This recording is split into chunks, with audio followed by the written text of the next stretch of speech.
Hi guys, good evening. So let's cook.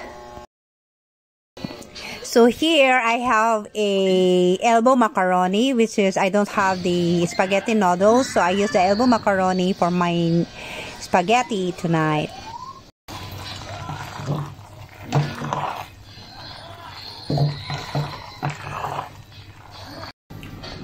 So guys, magluto ko ng spaghetti pero elbow macaroni akong gamiton. Yan.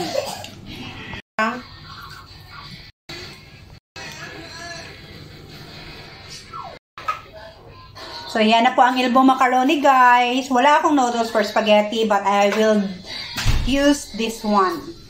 So hello guys, ato nang lutoon ang atong panakot.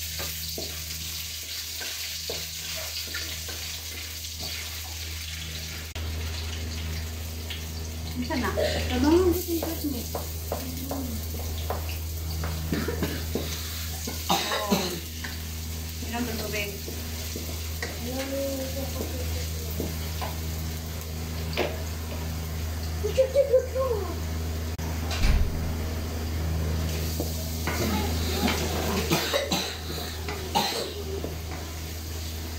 Pangubo ang mga bata karon guys, tungod sa klima, init kayo tapos magulan.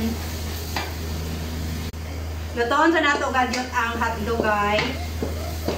Baka na ko ibutang akong sauce. So ayan, ready na na ko ibutang akong cheese.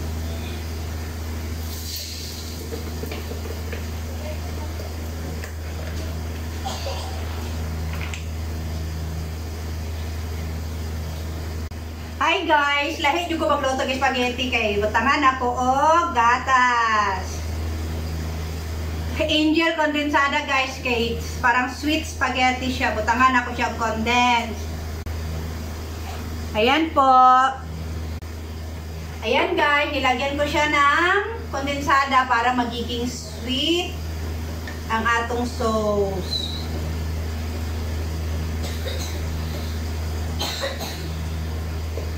Ayan, putaw na to ni kadali ha. Let's mix it together. Well, this is my own recipe for pasta.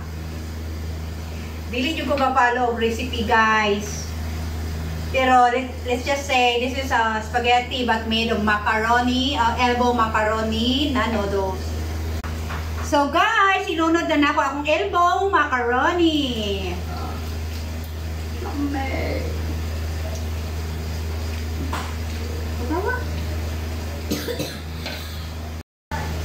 So ayan guys, halunod na nato guys, i-mix na nato. So ayan, i-mix na nato ang atong elbow.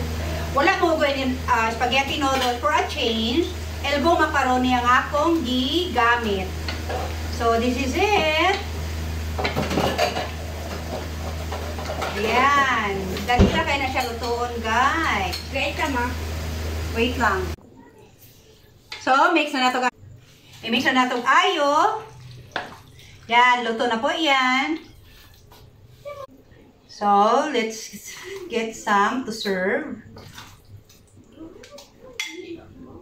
So, ayan na po guys, ang creamy spaghetti ko na made of elbow macaroni. Yan po, bon appetit!